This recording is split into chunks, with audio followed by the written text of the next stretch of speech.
You're listening to the Maryland Fishing Line, a production of the Chesapeake Angler magazine.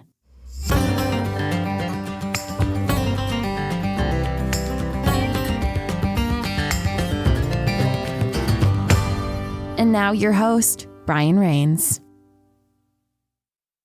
Hey everybody, welcome to Maryland Fishing Line episode number 4. Today is Tuesday, June 16th, 2020.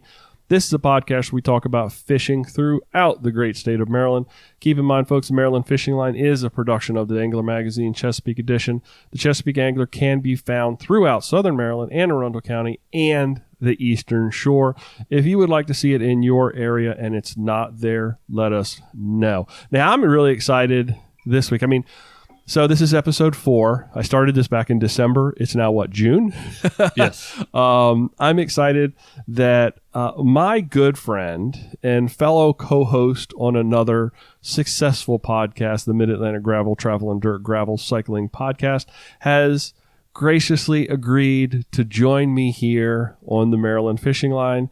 And I think that's going to get this to be a little more regular. Ladies and gentlemen, please welcome my good friend, Joey Sikorsky. Welcome to the podcast, Joey. Why don't you tell the folks a little bit about yourself? Thanks, Brian. Yes, we are. I would call our other podcast successful. I think so. We'll be there one day with this one. Agree. So my name is Joey. I am the manager of Patuxent Adventure Center, which is a bike and kayak shop. I overlook both sides. What do you want me to quick background. Sure. Been in the bike industry forever. Started bike and kayak side. I took a few year hiatus from the kayak shop for a while while I went up and managed a bike shop in Annapolis. That's probably the only time ever since 4 years old where I took a hiatus from fishing. A lot of weird things with that one, but came back about 3 years ago, going to another season, probably the weirdest season I've ever had in working outdoor industry, bikes and kayaks. So it's a little crazy, kayak wise. I've been dealing heavily in native watercraft this year, figured because of the fishing side of things. We have recreational boats, we have paddle boards. I got real into paddleboard fishing the last couple of years, not as much as I wanted to. Never understood the whole paddleboard. I love it, but I love my native this year. Yeah. But this is the year I get really hardcore back into it. I dabbled back into. I do a lot of fly fishing and light tackle. Got real addicted to carp fishing on the fly when I lived on the Eastern Shore, and that sparked my interest about 4 or 5 years, right around when I met my wife, who was my girlfriend at the time. When I moved over to the Eastern Shore, and then this has been my best year of fishing so far, and it's barely started. Yeah, no, mainly because of the outdoor, because of my current work situation. So yeah, it's a quick rundown on me real quick. Well, Joey and I are both kayak fishermen. I think I tend to enjoy the freshwater side, and Joey, you tend to enjoy the saltwater side a little bit more. I think it's, although I think you're probably a double dipper. I'm like I think I told you tonight. Up until probably I was just out of high school, and my chemistry teacher loaned me his boat, and I didn't touch saltwater ever. Really? Okay. Like my dad taught. I grew up learning how to bass fish really well. Well, I cut my teeth on farm pond fishing in North Carolina, and it's my love. It's what I always seem to go back to. But we're going to go through, and each week what we're going to want to do here, and what we hope to do, is give you sort of a quick rundown of what's going on around the state. And then once we're done with that, we will kind of do a little bit of back and forth about what we've both been doing in our own fishing world, and go from there. So I'm going to jump right into the what's going on in the state. So air temperatures and water temperatures are on the rise, and fish throughout the state are moving towards their summertime patterns. Taking a look at the upper Chesapeake Bay, the Conowingo Dam pool is holding stripers with your best bet early in the morning hours, and bottom fish and cut bait is producing all different types of catfish. If there's a catfish out there, you're gonna be able to get into it fishing some bottom cut bait. Remember, folks, circle hookers.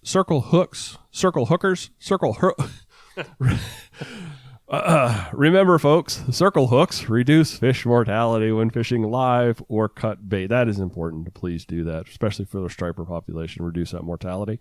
White perch are being caught on spinners or on bloodworms and grass shrimp on the bottom or under bobbers close to structure. Looking at the middle bay, trolling channel edges with umbrella rigs or medium-sized bucktails going to be successful for a rockfish.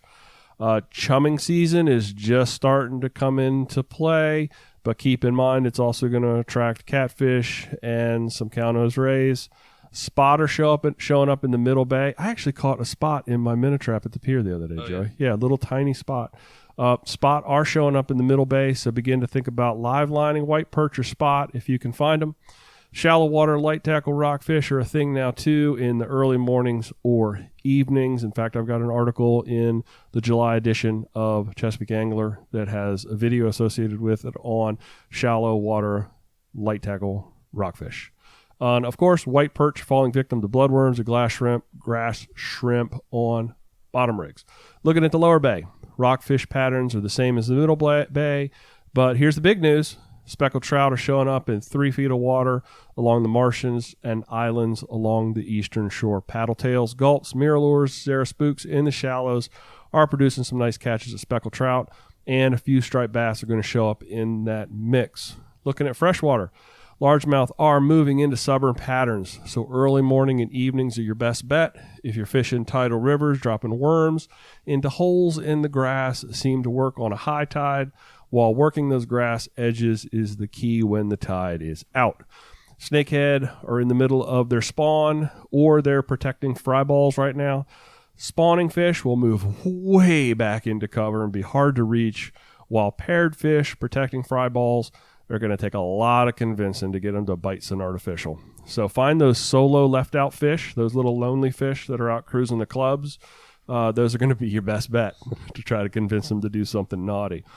If you want to be quote unquote in the know on the snakehead invasion, check out Snakehead Life. Eddie and Gary are providing some great info, and Kaz is there too.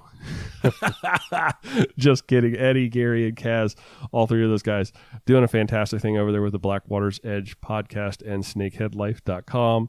And if you're looking for what's going on in the world of snakehead, those are the folks to pay attention to. So, Joey, what have you been doing fishing the last week? What have you been up to? For me, it's all been saltwater creek stuff. Okay. I'm fortunate I live on, obviously no one knows me here, but I live on Dow Road down in Solomons. I'm on Peninsula, so I got St. John's Creek on, or Bat Creek on one side, St. John's Mill Creek on the other. Not a far paddle out to the river, and I've been fortunate in being successful within the creek. Probably in the last 3 or 4 weeks. You've been telling me stories. Got some good pictures, got some good stories, and I launch, walk out of my door, walk down to the pier, put my kayak in the water, and I don't go too far. I've been fishing. I've been trying to scout around a little bit more, but I'm a huge topwater addict. This time of year, that's all I want to do. Yeah. Whether it's on my fly rod or spinning. I'm also not one of those stuck-up fly guys. I just want to catch fish, and I love fly fishing. But not every night's a good night for a fly rod. But what's better for a fly rod in that kind of environment? Rougher, windy, or broken water, or smooth and glassy? I'm a smooth and glassy fan. Yeah, I don't know. There's a lot of people I've found out that don't like smooth and glassy. Yeah, but I love fishing a topwater bite when it's. I know you need the water needs to be moving a little bit, or have something going on. But I feel like my better nights have been a little bit smoother, glassier lately.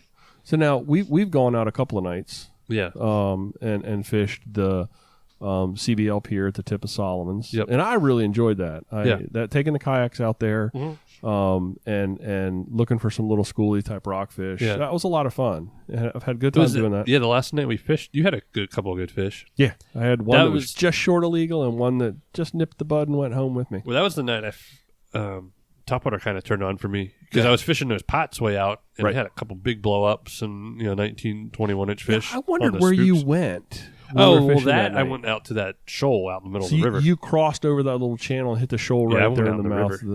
Okay. But when I came back right before sunset, and that was the night I caught the 30 and the 35 in the creek. Right. I found a couple of good spots in the creek that are like my Like, don't come near me when I'm over there. I'm going to punch you in the face. Unless you're Jerry. Last night was a dud. I've only had 2 dud nights this year, which kind of upsetting. Nice. But, I'm busy at work, so it's nice. I've been hunting the creeks. My end goal is to actually... Water is like, 72, 73 now. The river water is, I think that was the last temperature I saw. It needs to get a little bit warmer, but I do know that there's some redfish that start running in the creek here. I can imagine those redfish out there at CBL where you've got that deep channel, and then it comes up on that 3-foot flat. I can imagine the redfish would come up. Well, you have all the oysters right there too. Yeah. My goal for redfish this year is, no, we're not down in Charleston. We're not in the Outer Banks where you have the marsh and stuff. But we have areas around here that will hold fish similar, and I might pick up a little boat this year or something I can cross and go across the bay with and fish the islands. But clean my Parker up. Yeah. Really? I got a Parker that someone's trying to sell me right now, but don't do that. Last thing you want to do is buy a boat. I don't want to buy. I'm helping my neighbor fix his boat motor. There's a little Mercury he just got. So, I'm out there fishing for striper now. My end goals are the redfish will probably in the high 70s will start moving in. No one really targets them around here. I know that I was reading the report talking about the eastern shore and the lower bay with the specks over in the marshes. Once they come first and the redfish are after. Yeah, they're redfish over there now. I think the people are catching redfish over there now. I'm going to Jersey. I might go. I haven't told Jess. I kind of want to go fish the jetties over by like Seaside Heights. Oh, yeah. On Sunday. Yeah. Maybe Monday. Sunday is like a Father's Day thing. That's right. Take the fly rod and the spinning rod out there. Just some waders. Yeah. The guys destroy the stripers out there. That's fun. That's so much fun. But down towards St. George Island, down there, that's usually where when I was fishing for redfish and specks, if I could catch them there first, they're starting to move in. Yeah, there are other places too. So that's kind of it for me. It's convenient. I want to hit some bass with you soon. Yeah.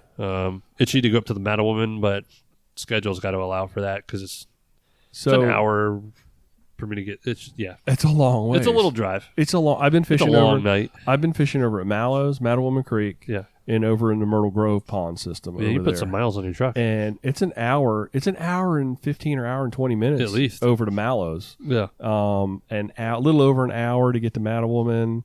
Probably about the same for Myrtle Grove. But I started fishing. It's been a while since I've been on this podcast, so but I hope we're going to get regular. Yeah. We're already doing another one on Tuesday night, so I think it'll be easy for us to do, and I think people will enjoy it. The kayak has changed my fishing attitude. It used to be you're like hardcore now too. I used to have a little John boat, and I would take that out a lot, and then we did the bigger saltwater. Had a big go out and troll for rockfish all day long, which at a time I can enjoy that, but it got to be so old, that whole set a rod over and over again. And I've always been small water, big fish kind of guy. Cut my teeth on largemouth fishing and farm ponds. We were talking about that earlier. I don't know your audience, but I hate trolling. It's a lot of work. It's props to the captain that sets that up. It's a lot of work, and it's honestly, it's in my opinion, I don't want to use the word boring, but it's kind of like that. It's a good social. It's a grind. It's a grind. Maybe that's a good way to put it. It's a grind for the crew. Yeah. If you're on a charter boat, it'd be fun, like bachelor party, I guess, maybe. Yeah, charter boat, that's a different animal because you're going out, somebody else is doing all the work. You're getting to eat eat fried chicken, and drink a beer, and let somebody else run those lines, and then they just fish on, and you just pick the pole up and reel it in. That's fantastic. So now you're hunting for a stump, exactly, in a little pond, and so I actually started. I joined Kayak Bass Fishing KBF. Just specifically to start fishing their tournaments. And I fished my first tournament in May, and I finished 8th out of, I think, 19 or 20, which allowed me to qualify for the Challenge Series. The KBF Challenge Series is the statewide challenges. I qualified for Nationals, which is at Guntersville, Lake Guntersville, in October. Still on the fence as to whether or not I may or may not go. Where's that at? Alabama. Oh, Guntersville. Oh, I've seen I was watching a good YouTube video on that. Yep. And now this month in June, I'm sitting, I think I'm tied for, I think I'm officially in 7th place. I've got the same. So KBF tournaments are catch, photo, release. So you take a picture on a specific board, either a hog trough or a catch board, and then the fish has to be a certain way, and everything's very particular, hand positioning. It's probably the hardest part of the whole thing is taking the picture of the fish, quite honestly. And I've screwed a couple of them up where my finger slid up underneath the hard gill plate, and that fish was DQ'd. I had another fish that I got over at Madeline, was 18 1/4 that, when you fish, you put them on the board and you're trying to line on the stuff without the fish like flopping and jumping away from you. And they flex their gills and they open their mouth when you take the picture. So the mouth was partially open. So I got an inch deduction off of that. So it's the hardest part, honestly, of everything. But my goal in the first tournament for May was simply to perform well and fill the leaderboard at your top 5 fish. And it got to be at least 12 inches to score. And I did that, and I had a decent. I finished with like 81 1/4 inches of fish, which I thought was fantastic. I was hoping to get 60. I was hoping to get 12 scoring or 5 12-inch scoring fish, and I ended up with 20 plus more inches. So, and then my goal for June was to pass that, which I've been able to do. I think I'm at 86 1/4 inches or something like that. So I've put like 5 or 6 more inches of fish on the board this month. And I have decided to sort of reset my mental Rolodex of fish into the tournament world. So I scored my largest scoring fish just yesterday with a 19-inch, 4-pound, 6-ounce largemouth that I took out of a little small pond over in Indian Head at Myrtle Grove. So little fish, or little water, big fish, man. It's just so much fun. And I worked that. We were talking about that earlier. I worked that. I actually used the fish finder on my kayak to sort of scope out that pond to figure out where things were. We were talking about this earlier in the freshwater report that those fish are moving into their summer patterns. So I really focused on that. And that was the middle of the day. I did not fish early in the morning or in the evening for that. I think I caught that fish about 2 o'clock in the afternoon. Heat of the day, sun was high, and just worked it. Found a stump that was right on the edge of some shallower water that dipped down into some 6-foot, 8-foot water, and just kept working that stump because I knew a fish had to be there. And sure enough, that big old largemouth showed up. So you're floating a native Slayer, right? Yeah, the new Slayer Max. Yeah, and you love it? Yeah, other than, that's my favorite boat. I've been in the Titans. I've been in the other Slayers. I don't have much Hobie time, but I love that Slayer. It couldn't get much better other than... It's a good-looking boat. Other than I'm working on getting a prototype rudder from Boondocks. Oh. Now that I've seen the new Hobie Pro 360 spin on a dime, I'm like, ooh. It was like a couple weeks ago, you and I were talking about boats, and I was like, "Oh, Joey, I know what my next boat's gonna be." You were like, "Oh, it's a native." Hobie, you were like, "It's a native." I was like, "Oh no, I'm looking at that Pro." Well, then I looked at the price last night, and I run a kayak store, and I'm like, "Holy cow, that is expensive." It's a boat. It's not like I don't know. That thing is amazing. I just love the way that 360 Mirage looks like it works. It's a crazy boat, but I love my native. Yeah, and it's the idea of the pedal drive changed kayak, and this is my first year on a pedal drive. Everything, yeah, and the immediate reverse of not having to flip the Hobie and do all that. Yeah. But now with the Mirage drive, did you see how they work? It's like a button. Yeah. With an arrow on it on the side, so you got the rudder control on one side, and you just control the direction of the fins. So. On the other. I want to be able to bow into a bank and slide sideways down that bank fishing off the bow. For me, that would just be perfect. I would love that. So that's kind of been my fishing for the last week, and I am fishing like almost every day. You fish a lot. I'm fishing probably. And like you said, you fish middle of the day too, which I never do. Yeah. That's why you catch big. You catch a lot of fish. You spend a lot of time out. It's time on water. It's like in the bike world. It's time on bike. Yeah. Is what makes you better. And fishing, I think it's that much. I don't have either. I know. I have way too much of both. So, And to bring everybody up to speed with what's going on with the magazine in the midst of Corona. So we had just gotten our April edition printed when all of this mess started. And so we made the decision to hold our April edition because we felt like a couple of things. First, we wanted to be respectful of our advertisers and not put things out there that were not going to get consumed. We also knew that it was sort of the socially responsible thing to do, is to not be taking magazines that people were going to paw with their hands into places that they weren't going to actually be. So we held on to it, and we just started distributing that April edition as new content here at the beginning of June. We are going to be printing July. In fact, the July edition just went to the printer today. So I'm really excited about that to come back strong in July, because fishing, honestly, it's outdoor recreation has exploded. Oh yeah, in the age of coronaviruscation. It's in the bike world, people are all over bikes. In the kayak world, people are all over kayaks. You can't go into Walmart and buy a fishing rod? Oh, they're gone too? Oh, yes. No. Oh, yes. I've been looking for a new baitcaster setup, and I do. So I'm weird. I do a left hand retrieve. So I have to have the it's weird how people do it different. I can't. I'm really backwards on all that. So and I've been looking for one, and I didn't want to spend a lot of money on one. I wanted a nice, sub $100 quality. Did you go to Tackle Box? No, I haven't gone over there. Everything they got's a little. Oh, I should. I got one you should try. Well, I got a St. Croix with a Fluger. Okay. And I got a Shimano. Shimano and a St. Croix set up for you. I haven't. I need to go get them all.